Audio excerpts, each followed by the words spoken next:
Olá, pessoal. Mais um módulo da nossa disciplina em EAD, Contabilidade aplicada às instituições financeiras. Eu sou o professor Marcos Vinícius e nós vamos estar na unidade 2, né, trabalhando o nosso assunto que segue o cronograma do nosso plano de curso, ok? A gente vai compartilhar aqui a tela com vocês para a gente poder dar prosseguimento à nossa aula de hoje, tá? Aula 15, né? Somos a aula 15. Aqui, muito bem, está aí a unidade 2. Operações de crédito, arrendamento mercantil e títulos e valores imobiliários. Vou pegar aqui a minha canetinha, né? Vamos trabalhar as operações de créditos, o arrendamento mercantil e os títulos e valores imobiliários. Tá? E aqui é nosso conteúdo de acordo com o nosso plano de curso. Quem quiser conferir aí o plano de curso, nós vamos ver agora, nessa primeira aula, essas primeiras aulas, né? Essas duas aulas, a 15 e a 16. Aspectos gerais das operações de crédito. 2. Operações de arrendamento mercantil. 3. Provisão para créditos de liquidação duvidosa. E 4. Operações com títulos e valores imobiliários. Ok? Quem não tem o material apostilado, você tem acesso à plataforma Moodle e lá a gente já postou as aulas 15 e 16. Só você baixar lá em PDF. Ok? Então, começamos então a nossa série de aulas para a prova 2. Aspectos gerais das operações de crédito. Antes da gente entrar propriamente no assunto, nós vamos fazer uma revisão do COSIF. Lembra que a gente estudou na unidade 1 sobre o COSIF, né? A estrutura do COSIF, como que ele é apresentado, os seus objetivos, finalidades, e aqui a gente vai trazer uma revisão da codificação, né, do elenco de contas, com as suas codificações principais, principalmente o primeiro dígito, que acredito que vários dos alunos já tenham se familiarizado com esses dígitos, né? Então, a gente vai ter, do lado do débito, das contas de natureza devedora, né? Nós vamos ter o código 1, né? O primeiro dígito, código 1 para ativo circulante e realizável a longo prazo. O 2 para ativo permanente, o 3 para compensação ativa, o 8 contas de natureza devedora, e aí do outro lado, no crédito, nós temos o 4 para passivo circulante e exigível a longo prazo, o 5 para resultado de exercícios futuros, o 6 patrimônio líquido, o 7 contas de natureza credora, né? E o 9 compensação passiva. Então, a gente aprendeu assim, né? Código 1 para ativo, né? Ativo circulante irrealizável a longo prazo. E do outro lado, a gente tem o 4, que é passivo circulante e exigível a longo prazo. Nós temos o 2 para permanente e o 5 para resultado de exercícios futuros, né? E o 6, patrimônio líquido. Então, 6, patrimônio líquido. E aí a gente vai ter o 3 e o 9 para as compensações, sendo que 3 é débito, é natureza devedora, é do ativo, é a compensação do ativo, e o 9 é crédito, natureza credora, que é a compensação do passivo, compensação passiva. E aí temos mais dois dígitos, né? O 8 e o 7. O 8 para despesas e o 7 para receitas. No COSIF, eles possuem a nomenclatura de contas de natureza devedora, para despesa, código 8, e contas de natureza credora, código 7. Então, já vem explícito aí, né? A natureza, esse grupo, para essa determinada natureza. O 8 para devedora e o 7 para credor. Sendo que são nessas contas que começam com 8 e com 7 que são colocadas as contas de resultado, contabilizadas as contas de resultado. ok? Despesa código 8, receita código 7, beleza? A gente está fazendo essa revisão porque a gente vai trabalhar, né, os lançamentos como contabilidade do banco, né, das operações que o banco realiza. O que mais que a gente pode revisar, né? Então, a gente tem, ó, só relembrando, mentalizando, né, fazer um mapa mental aqui, você pode até tirar um print depois, ó. Nós temos aí o 1, 2 e o 3 e o 8. 1, 2, 3, 8. 1, 2, 3, 8. Mentaliza aí. 1, 2, 3, 8. Natureza devedora. Aumentam pelo débito, ok? Isso é o nosso lado do débito, e todas essas contas são de natureza devedoras, beleza? Aí do outro lado, quais são os códigos? 4, né? Nós temos o 5, o 6, o 7, aí salta o 8 e a gente tem o 9. Olha que legal, né? E elas aumentam pelo crédito, porque tem naturezas credoras. Ok, pessoal? Então vamos lá, ó. Débito, 1, 2, 3. Crédito, 4, 5, 6. Beleza? Pegou? 1, 2, 3. Débito, 4, 5, 6. Crédito. 1, 2, 3. Devedora. 4, 5, 6. Credora. Então você pegou a prova para facilitar os teus lançamentos contábeis. Por quê? Porque para fazer os lançamentos, a gente tem que conhecer as contas. E é impossível você conhecer todas as contas do COSIF, porque, além de ter uma codificação extensa, que são 8 dígitos, a gente aprendeu na unidade 1, a gente ainda tem o nome da conta muito extenso, beleza? Então, a gente sabe que tem 8 dígitos. O primeiro dígito é o dígito do grupo, depois vem o subgrupo, depois vem o desdobramento, depois vem o título e vem o subtítulo e o dígito verificador. Então, ó, vamos aprender pelo menos o grupo, porque pelo dígito do grupo, ou seja, o primeiro dígito da conta, né, a gente conhece se é natureza devedora ou credora. E aí, pelo fato contábil, nós vamos entender se vai aumentar o saldo da conta ou vai diminuir o saldo da conta, beleza? Por isso, pessoal, que o básico da contabilidade ele é importante que você nunca esqueça nunca mais, né? Natureza devedora aumenta pelo débito, natureza credora aumenta pelo crédito. E o diminuir do saldo é consequência, né? Automaticamente, se aumenta pelo débito, diminui pelo crédito, se aumenta pelo crédito, diminui pelo débito, certo?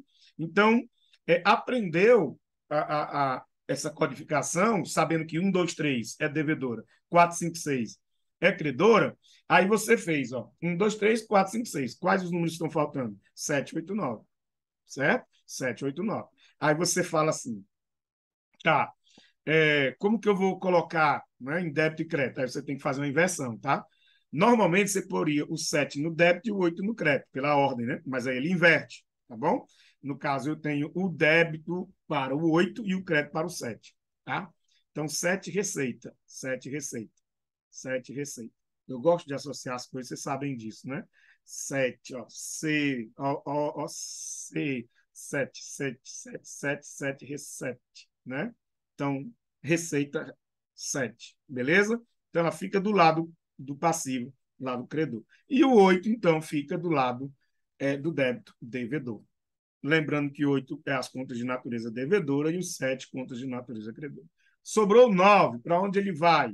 Para o lado passivo. O lado passivo sempre tem mais, tá? Sempre tem mais, sempre tem mais. Você lembra, né? Tem ativo de um lado, tem passivo e tem patrimônio líquido, não é assim? Então a gente sempre vai lembrar que do lado passivo vai ter mais números. E o 9 você põe para cá. Lembrando que o 9 é a compensação do passivo, enquanto que o 3 é a compensação do ativo. Então, essa revisão parece meio chato, mas ela é muito importante para que você dê sequência nos lançamentos contábeis, tá bom? Então, vamos lá. Dá para saber quais são os grupos de contas aqui, ó, só pela tela? O grupo 1, ativo, circulante e realizável a longo prazo. Lembrem, não tem exigível a longo prazo. Aliás, não tem ativo exigível, tá? O que exige é passivo, exige, né, é a obrigação, pagar. O ativo não, ele se realiza. Tá ali, ele vai ter uma realização dentro de um prazo, tá certo? Então, ó, um ativo circulante e realizável a longo prazo, o 2 permanente, o 3 compensação, o 8 despesa. Fechou? Do outro lado, a gente tem o 4, passivo, circulante e exigível a longo prazo, né? Aí tem o 5, resultado dos exercícios futuros, o 6, patrimônio líquido, e o 7, receita, e o 9, compensação passiva. Pessoal, aprendam isso, porque vai facilitar na hora de fazer lançamentos. E já vou adiantando, a prova de vocês é lançamentos, tá? Então, vamos lá. Aí eu trouxe algumas contas mais utilizadas, né? São mais comuns, a gente está utilizando elas. Vocês perceberam que a gente utilizou em uma breve introdução de lançamentos bancários, contábeis bancários, e a gente utilizou muito essa conta, lembram? Banco Central, reservas livres em espécie. Ela está lá no COSIF, se você acessar o COSIF no Google, você vai estar lá no elenco de contas, você vai encontrar essa conta que começa com o dígito 1, ponto 1, ponto 3, ponto 10, ponto 00, dígito 2. Essa conta com esse código é Banco Central Reservas Livres em Espécie. E ela pertence àquelas contas, né, que lembram os depósitos compulsórios, lembram? Os depósitos, ou seja, os repasses que o banco faz para o Banco Central, como uma espécie de cofre, caixa, né, que não fica no disponível do banco, mas, aliás, não fica no caixa do banco, mas fica como disponível em uma outra conta similar ao caixa, que é chamada de Banco Central Reservas Livres em Espécie. Então, essa conta é utilizada para colocar dinheiro e para tirar dinheiro nas operações de crédito. Beleza? Aí o código 3 aí, né? Essa conta a gente utiliza muito para fazer as compensações, sempre logo após os, os lançamentos, as operações, né, executadas, aí faz-se a compensação, ela é obrigatória. Então, o código 3 aí, ó, a compensação, se você trabalhar com um título público federal, né, uma letra do Banco Central, né, e outros títulos mais. O 8, né, aí está as despesas, está vendo? Ó, um exemplo aí, despesas de provisões operacionais, provisão para operação de crédito, a gente vai estar no assunto de PCLD e a gente vai trabalhar isso aí, né?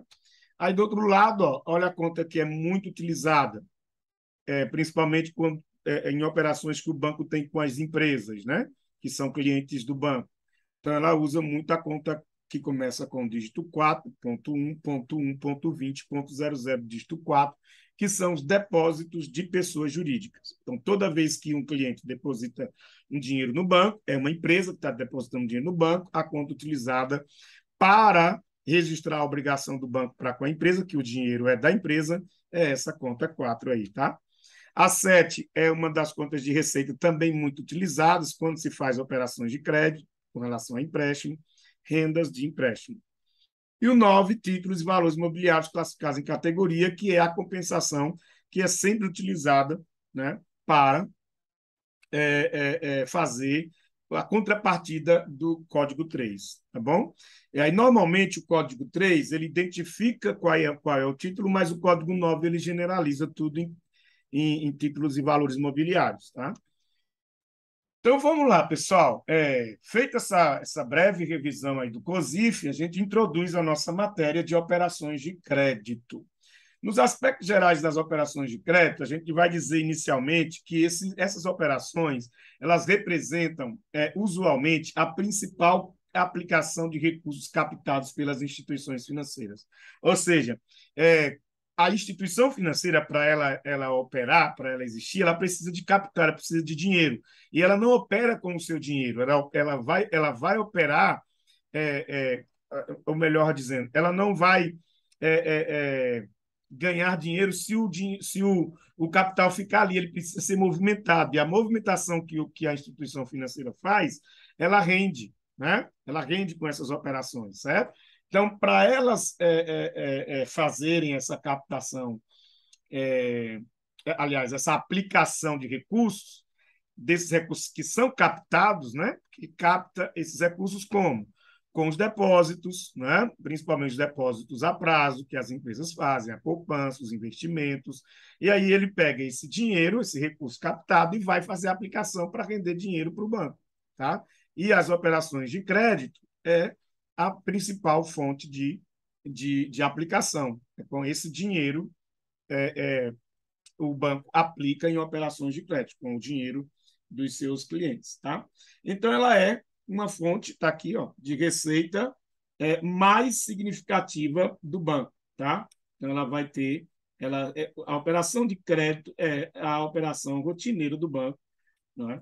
E que traz grandes aportes para o banco, tá bom?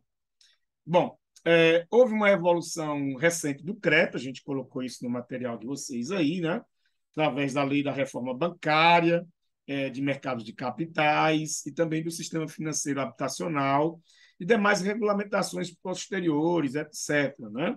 Após 1988, houve a modificação da estrutura das instituições financeiras e apareceu a figura dos bancos múltiplos. Né?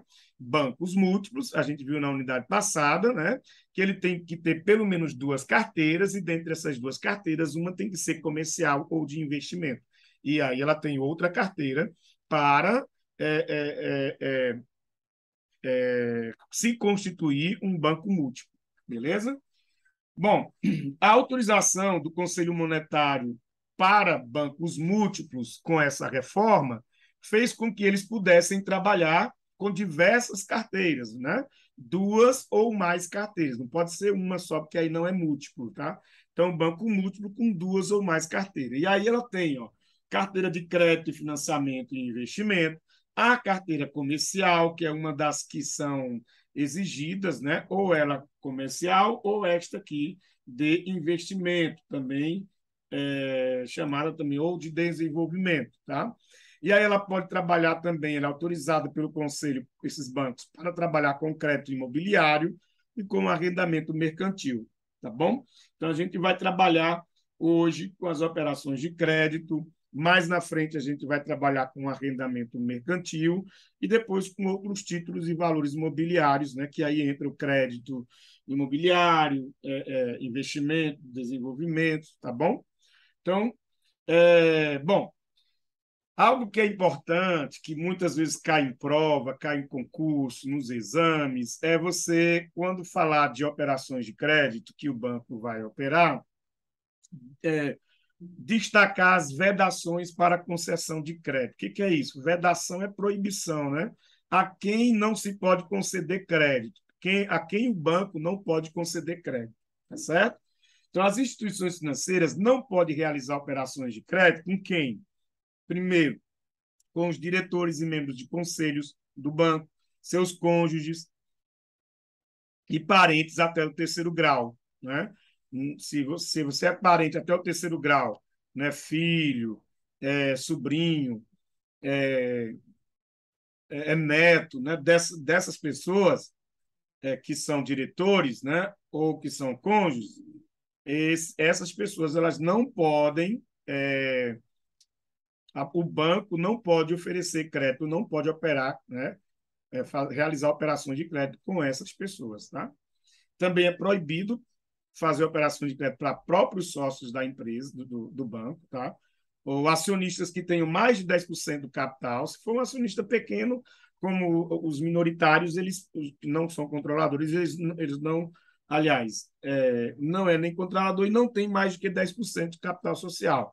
Então, normalmente, os clientes do banco, né, eles têm, né, ações do próprio banco. Eles podem ter ações do próprio banco e podem operar crédito, desde que essas ações não ultrapassem os 10%, um percentual de 10% do capital social desse banco. Bom, se ultrapassar, está vedado adquirir empréstimos, financiamentos com este banco. Outra, pessoas jurídicas nas quais a instituição financeira ou membros da sua diretoria ou dos conselhos participam com mais de 10% do capital social. Aí o inverso, né? É quando essas empresas, essas pessoas jurídicas, né?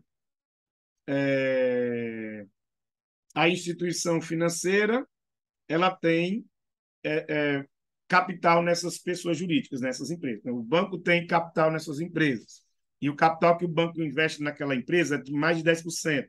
Essa empresa em quem ele investe, ele não pode oferecer crédito para ela, tá? Não pode operar crédito para ela. Tá? E também membros da sua diretoria, né? Também não podem que se eles têm mais de 10% no capital social, não pode. Tá? Empresas cuja diretoria seja total ou parcialmente a mesma da instituição financeira, né? Então, se tem empresas que a diretoria daquela empresa é a mesma diretoria ou tem algum membro nessa diretoria, essa empresa não pode receber, também não pode operar crédito, né? Porque aí vai haver um conflito de interesses chamado, né? Bom, para que é quais as motivações, né? Falei aqui dos motivos do conflito de interesses, e o objetivo dessas vedações é evitar o desvirtuamento da concessão do crédito, que muitas vezes acontece, né? Quando é feito com pessoas do próprio banco, para pessoas do próprio banco, evitar que o crédito não seja direcionado para a finalidade prevista, né? Então, não pode ter esses vínculos aí, como a gente viu. Bom, então, passemos aqui para a classificação das operações de crédito. Aí nós temos as classes de operação de crédito que o banco trabalha. Ele trabalha com empréstimos, trabalha com títulos descontados e trabalha com financiamentos. Empréstimos, operações realizadas sem destinação específica ou vínculo à comprovação da aplicação de recursos. Tá? Exemplo, capital de giro pessoal, adiantamento a depositantes, essas operações que não têm uma destinação específica, a empresa pega um valor com o banco, faz uma operação de crédito com o banco, para várias finalidades, não tem uma finalidade específica. Se não tem, ela é classificada como empréstimo. Acho que a gente deve ter falado sobre isso, né? Na unidade anterior, a gente deu umas pinceladas sobre isso. O empréstimo não tem vinculação, o financiamento tem a vinculação, né? É para um propósito definido. Então, reforçando esse aprendizado para diferenciar empréstimo de financiamento, que, né, se parecem, por que se classificam de forma diferente? Porque a operação de crédito de empréstimo, você não precisa definir para que fim você vai utilizar aquele empréstimo. Você pode utilizar para N fins, como para capital de giro, para pagar pessoal, para adiantar, né, depósito, certo? Bom, títulos descontados é a outra classificação. A gente fala já de financiamento. Operações de desconto de títulos, quer sejam duplicatas, que tenham por lastro transações mercantis, quer sejam notas promissórias. Desconto, né, pessoal? Acho que vocês já ouviram falar disso também, a gente já trabalhou isso. O que é o desconto de título? O desconto de título é que surge, né, aquela conta, né, de duplicatas descontadas, lembra?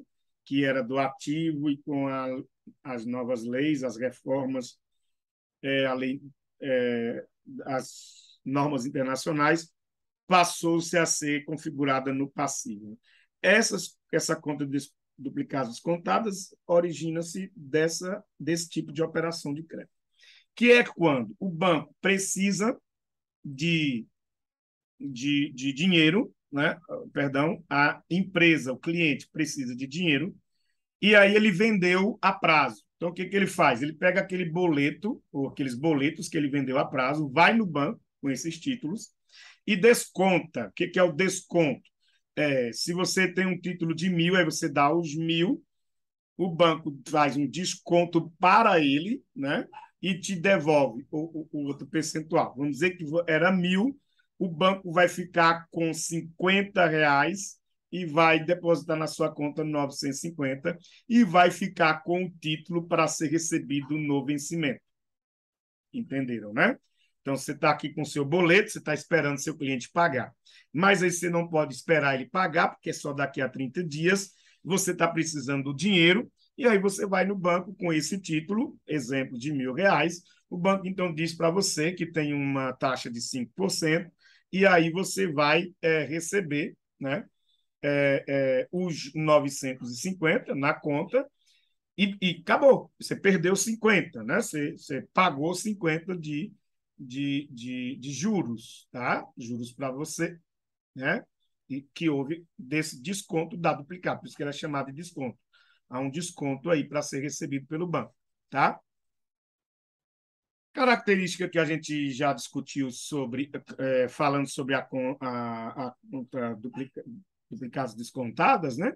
É que vai para o passivo, gera um passivo para o cliente, né? Quando ele faz essas operações lá para ele, porque ele é corresponsável. Ou seja, se o cliente não pagar no vencimento, o banco cobra do seu cliente. Né? Se o cliente do cliente não pagar no vencimento, o banco cobra do cliente que descontou a duplicata. Certo? Bom, e o 3 é financiamento, que distingue-se de empréstimo por ter destinação específica. Está aqui, ó. Destinação específica. Essa é a grande diferença para empréstimos. Tá bom? Então, falou em distinguir, já sabe, né? Que existe uma destinação específica vinculada à comprovação da aplicação de recursos. Ou seja, exemplo, financiamento imobiliário, rurais, máquinas, equipamentos e outros. Se você faz um financiamento para comprar um imóvel e é o determinado imóvel, então é um financiamento, porque é para aquele fim. E quando você recebe esse valor, ou às vezes esse valor nem é recebido pelo cliente, ele transfere direto para quem você comprou o imóvel, para quem você comprou a máquina e o equipamento. Está entendendo? E às vezes que não, que vai ser depositado na sua conta, mas você tem a obrigação de comprovar, através da nota fiscal, com o valor exato do financiamento, no banco. Tem que depositar essa cópia dessa nota fiscal no banco. Tá? Então, o financiamento ele tem né, finalidade. Eu gosto de fazer associação, né? Então, financiamento, finalidade específica, que é a mesma coisa, destinação específica. Financiamento, finalidade específica. Ok? Empréstimo não tem finalidade específica. Então, vamos às operações de crédito. Pessoal, as operações de crédito, elas são as mais conhecidas, a operação prefixada e a pós-fixada, né? E tem também uma operação de crédito que é comum entre os bancos acontecer, que é a cessão de direitos creditórios, que também a gente vai falar sobre ele na próxima aula. Então, há operações pré-fixadas. Então, temos as pré-fixadas e pós-fixadas. Isso está relacionado a quê? Aos juros, tá? Vai fazer uma operação de crédito no banco, você é uma empresa, pessoa jurídica, você vai fazer uma operação no banco, o que vai acontecer? Você tem duas modalidades. Você pode fazer uma operação pré-fixada, isso vai depender dos juros, ou uma pós-fixada, tá? Então, ela vai trabalhar com esses dois tipos inicialmente. E aí, para trabalhar prefixado, a gente já vai para um exemplo de contabilização, tá? Antes, só para distinguir pré-fixada de pós, vamos aprender o que é pré, né? São as operações em que os encargos são conhecidos por serem previamente determinados, não estando sujeitos a modificações durante o prazo de vigência contratual, tá? Então, trocando em miúdos, o que quer dizer isso? Se já é pré-fixado, é porque eu já vou saber o valor que eu vou pagar de juros. Certinho? Operação prefixada, quer dizer, está pré-fixado os juros. Está dito os juros antes. Pré é antes, tá bom? Então, vai fazer a operação, tá? Quanto é que você quer de empréstimo? 1 milhão. Você quer 1 milhão? Pronto, você tem 200 mil de juros que você vai pagar desse 1 milhão. Pronto, você já sabe que você vai receber 800 mil, né? E aí você tem o juro já foi prefixado. Você não vai ter, ó, nenhuma modificação durante toda a vigência do contrato, enquanto você estiver pagando as parcelas, por exemplo. Entendeu? Então, prefixado já é previamente determinado os encargos ou os juros que você vai pagar desta operação. Beleza? Bom, vamos então, como eu disse, direto para o exemplo, está aí no material de vocês. A companhia ABC solicitou um empréstimo para capital de giro junto ao banco XYZ nas seguintes condições. Disse que é para capital de giro, mas não é financiamento. É empréstimo porque se uma casa ela quiser colocar parte para capital de giro, parte para fazer algum pagamento ou alguma outra coisa, ela pode fazer tranquilamente, tá bom? Desse valor. Então, as condições desse empréstimo. Data da operação, está aqui, ó, 18 de julho de X1, certo? Nós temos aqui o vencimento, também é outra informação muito importante. 60 dias, tá? Então, aqui, ó, 60 dias, essa informação é importante para a gente poder trabalhar a questão dos encargos, né? O valor dos encargos também, ó, já está aqui, ó, por isso que é prefixado. Eu já sei o valor que vai ser pago, né, o que eu, banco, vou receber, né, de rendimento. O banco vai receber duzentão, tá? Forma de pagamento no vencimento, né? Valor liberado, está aqui, ó, 1.200.000. Opa! E aí, professor, o valor do empréstimo é 1.200.000? Não. Aqui está dizendo o valor que foi liberado. Por quê? 200.000 já vai ser descontado no empréstimo. Essa é uma operação pré-fixada. Então, você já sabe quanto você vai pagar, e aí você faz um empréstimo de 1.400.000, paga 200.000 e recebe 1.200.000 na conta. Certo? Bem entendido, pessoal? Né? Acredito que ficou. Se não, você dá pausa no vídeo, volta aí, né? Para dar uma retornada para saber de que operação nós estamos falando. Tá? Então, o valor de resgate, o que é o resgate? O banco, né? Que vai resgatar esse dinheiro de volta, vai ter esse dinheiro de volta.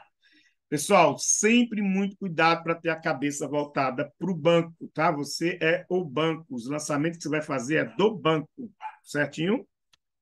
Então, vamos lá. Os encargos prefixados no montante de 200.000, como a gente falou, não são objeto de contabilização como rendas a apropriar, mesmo que conhecidas, podendo ser controladas por intermédio de subtítulos de uso interno em controles extracontábeis. Tá? Por isso que há aqueles, né, subtítulos de usos internos para ir fazendo a apropriação dessas rendas. Tá?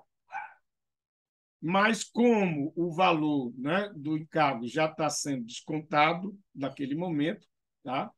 Esses 200.000 não será objeto dessa contabilização. A apropriação, como receita, né, será efetuada considerando-se o critério pro rata dia de forma exponencial, admitindo um método linear. Então, você não vai fazer a contabilização dos 200.000, né? Não, você vai trabalhar com ele rateado, que é a palavra pro rata aí, você vai ratear pela quantidade de dias de cada período em que durar a operação. Vamos só voltar aqui para a gente lembrar desse outro detalhe, né? Que eu não coloquei, eu só falei que é 60 dias, e do dia 18 do 7, 60 dias depois, vai chegar 16 do 9. Ó, esse é o dia do vencimento, 16 do 9. Então, eu tenho um período aí, não tem? Ó, de 18 do 7 a 16 do 9. Dentro desses períodos, eu preciso fechar mês a mês pelo regime de competência, colocando as receitas desses 200.000, referente a esses 200.000, em cada mês. Tá bom? Então, vamos lá.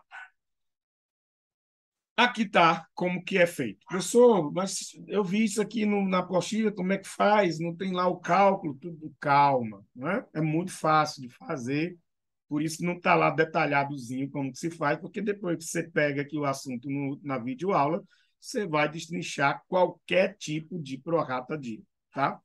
Bom, e aí, o que como é que eu descubro esses valores? 43.000, 103.000, 53.000?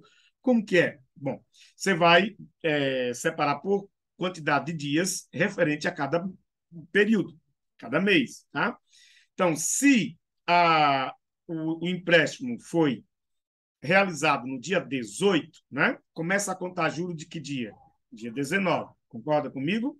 Então, juros vai ser referente ao dia 19 de agosto, né? Foi feito dia 18, dia 19 de agosto, começa a contar juros. E aí, agosto são 31 dias. Então, eu vou ter do dia 19 até o dia 31. E aí, eu preciso saber quantos dias dá. do dia 19 ao dia 31 são 13 dias. Certinho? Está aqui, ó, 13 dias. Vai acompanhando o raciocínio aí. Bom, aí eu tenho o mês de agosto todinho dentro desse período de empréstimo, tá? De vigência de contrato. Daí eu conto do dia 1 de agosto, que é o dia depois do dia 31 de julho, 1 de agosto a 31 de julho. E aí eu tenho quantos dias? Aí tá fácil, né, pessoal? 31 dias. Eu tenho 31 dias no período de agosto. Aí entra setembro, aí eu vou contar do dia 1º de setembro até o dia do vencimento, porque vence em setembro. Quando é o vencimento? 16 de setembro. O dia 16 entra? Entra. Não entra o dia 18, o dia do empréstimo, né? Que aí conta-se 24 horas depois para você ter, o banco ter direito aos juros. Bom? Então, ó, vai do dia 1º de setembro a dia 16 de setembro, que também é fácil de contar os dias. Do dia 1 ao dia 16 dias. Tá certo, pessoal? Eu tenho aqui 16 dias. Para contar o primeiro aí de 13 dias, você conta 19, 20, 21, 22, 23, 24, 25, 26, 27, 28, 29, 30, 31. 13 dias. Bom? Então, ó. E aí, como foi que se chegou a esse valor de 43 mil? Simples, simples, simples. Quanto que é o valor dos juros? 200 mil. Quanto que é o valor é, do, a quantidade de dias, né? Quantos dias são o período do contrato? 60 dias, certo? Do dia 18 do 8 ao dia 16 do 9. Então, eu tenho 60 dias. Aí, o que, que eu faço? Eu pego os 200 mil, divido por 60 e multiplico por 13. Aí eu vou encontrar 43.333,33. Ok, pessoal. Entendido como que faz? Você vai pegar o valor do rendimento, né, dos juros, dos encargos.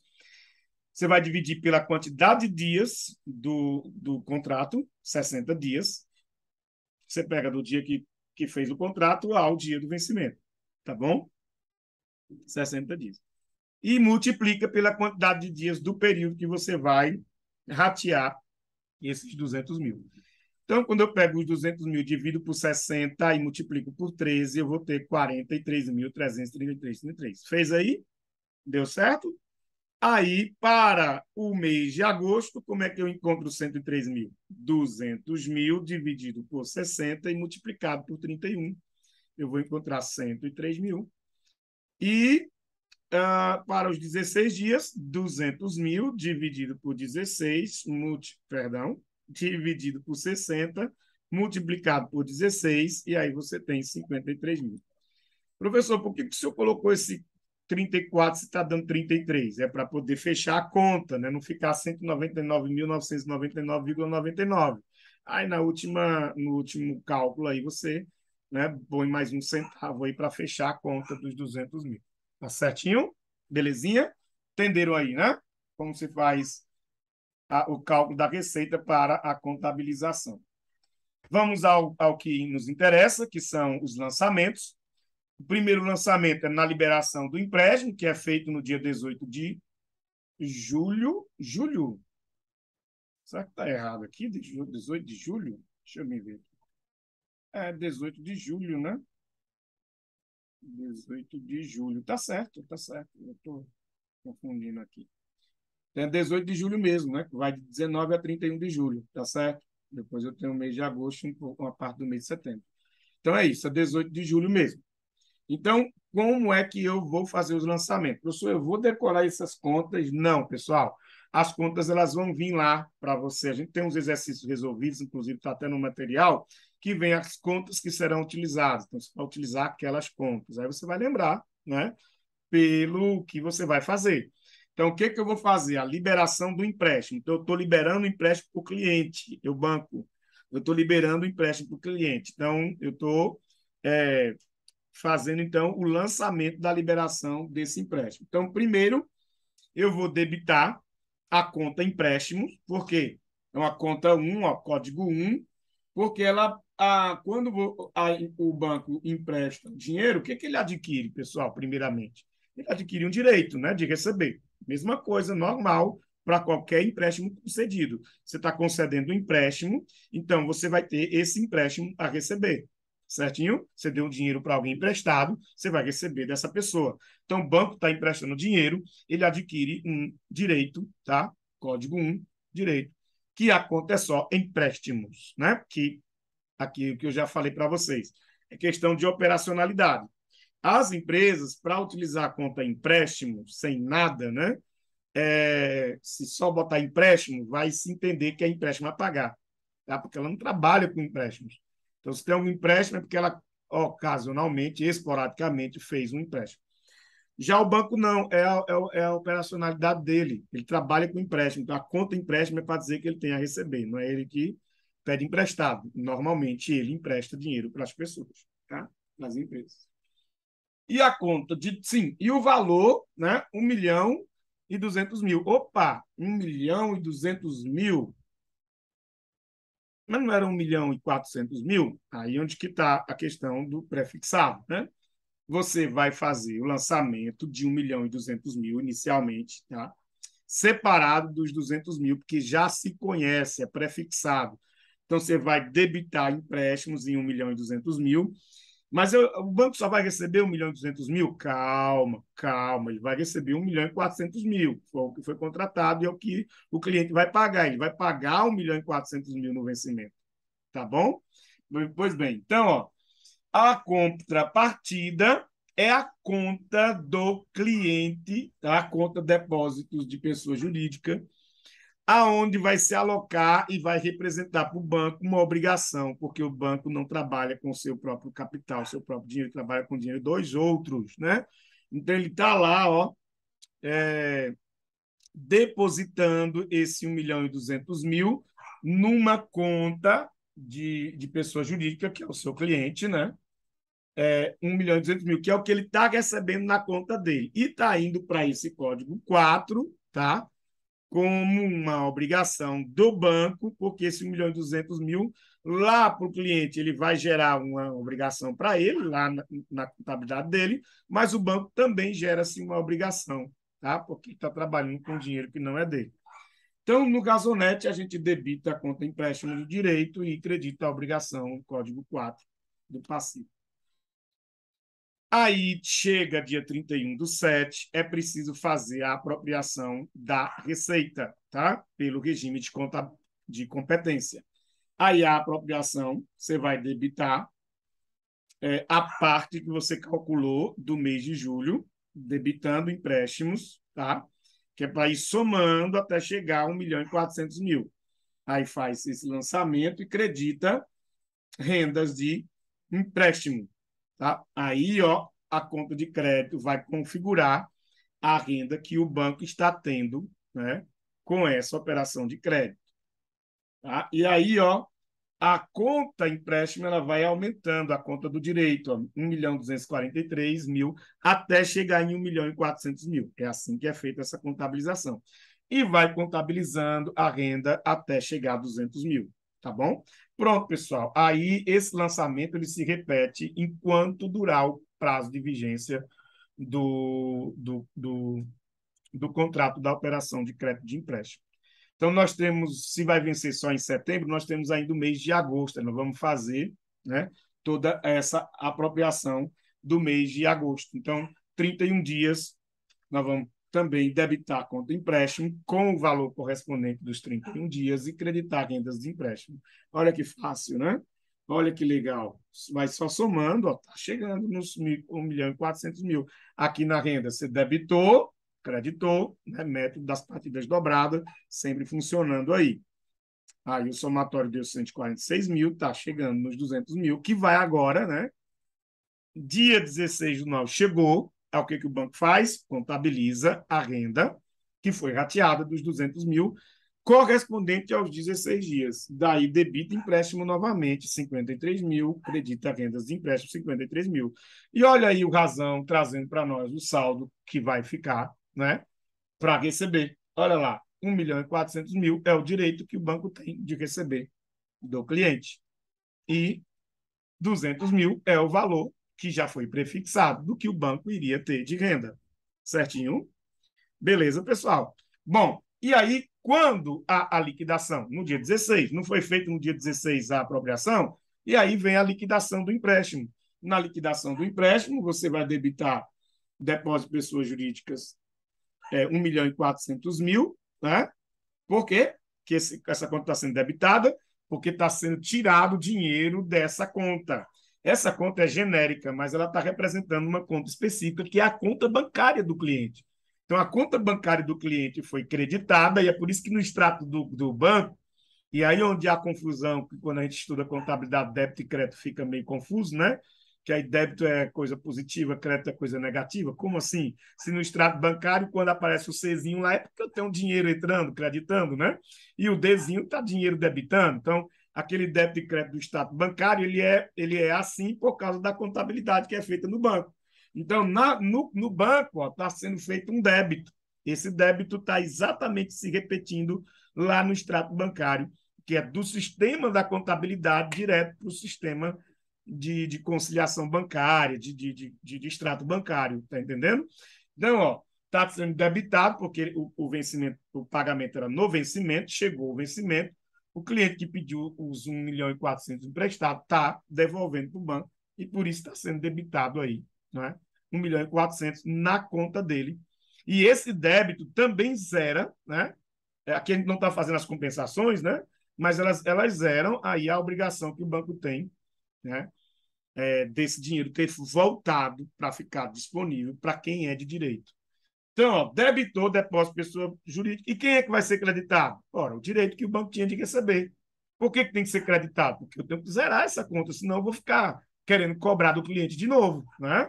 Então, a conta empréstimos, ó, vai ser creditado em 1.400.000. Visualiza bem aqui comigo, a gente está terminando.